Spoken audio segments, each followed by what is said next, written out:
There are many great talents in motorsport at the moment, and many who I believe are F1 worthy, but often those who don't have the money or are in the wrong place at the wrong time to get one of those 20 spots. I'm here today to talk about Jack Aitken, an immensely talented man, but whom quite possibly will not get an F1 seat due to these reasons.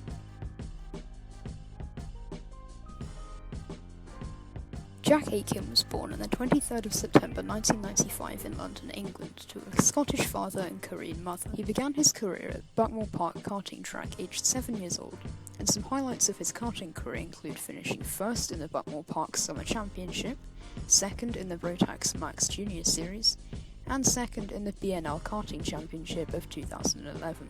So after a strong campaign in karting, young Jack would make his car racing debut in the 2012 Dunlop Intersteps Championship, which appears to be like British Formula BMW.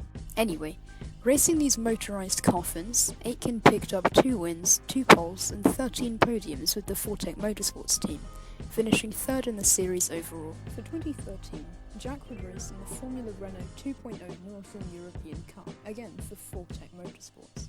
He had a solid season, finishing 2nd in the championship with 5 podiums to his name, being put up against drivers like Ollie Rowland, Esteban Ocon and Alex Albon.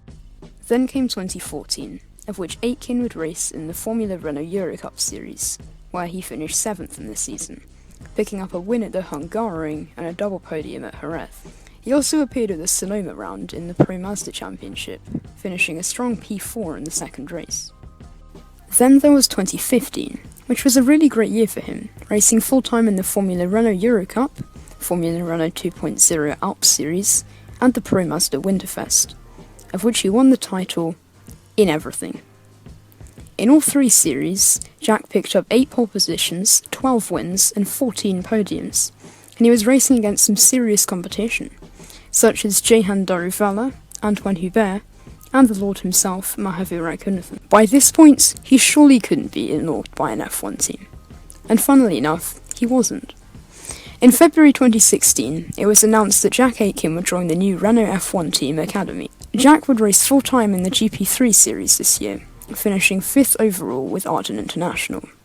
He also made a couple of appearances in series such as Europe Formula Open, Spanish F3, and the Formula V8 3.5 series, all of which he did quite well in. In 2017, he would race in the GP3 series again, this time with ART, alongside current F1 driver George Russell and the Ray for Kazemi. The championship was of course dominated by Russell, with Jack and the Ray sort of there to pick up the pieces, Jack finishing 2nd that year, with a win and 6 further podiums. After this very promising GP3 campaign, Jack had really proved what he was made of, and with that, he would make his Formula 2 debut in 2018, with the ART Grand Prix team again. Alongside George Russell, Aitken would finish 11th in the championship, with a win at the Circuit de Boring Racing. Circuit de Barcelona Catalunya. In 2019, Jack would move to Campos Racing, where he had a really strong season, finishing 5th with 3 wins and 7 podiums. And I believe that Jack could have been a good candidate for that second Renault seat in 2020, but as you know, they instead went with Ocon.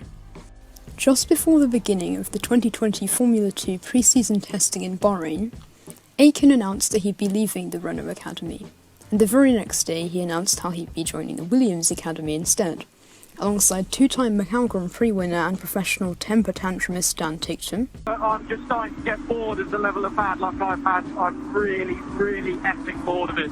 Jamie Chadwick and Roy Nissany. He would continue in Formula 2 with Campos, but with not quite a successful season as he had in 2019, but still picking up a couple of podiums. Interestingly, when Daniel Ricciardo announced he would leave Renault in 2021 for McLaren, Aitken stated how he believed Renault would pass over their strong driver academy, which they of course did. He featured in FP1 of the Styrian Grand Prix, where he actually set a better lap time than teammate Nicholas Latifi, which I'm sure definitely made Latifi look good given Aitken's experience. And then came around the weekend of the 2020 Sakhir Grand Prix, where, as you probably saw, Old Lewis here caught the lurgy, and with Russell replacing him at Mercedes, Jack Aitken would make his Formula One debut for the Williams F1 team.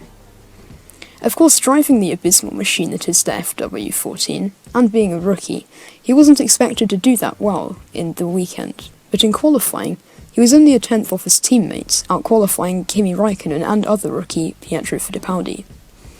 In the race, he did have this slightly pathetic crash, Gyakorlatilag megcsinálja az Albon-féle hibát. A múlt hétvégi Albon hiba azzal a különbséggel, hogy which of course let all chaos break loose at Mercedes.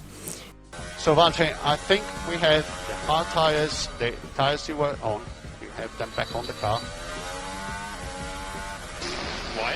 But in the end finished 16th in the race, ahead of Pietro Fittipaldi, which actually put him ahead of Fittipaldi in the driver's standings, despite doing one less race. So, does Jack Aitken deserve an F1 seat? In my opinion, yes.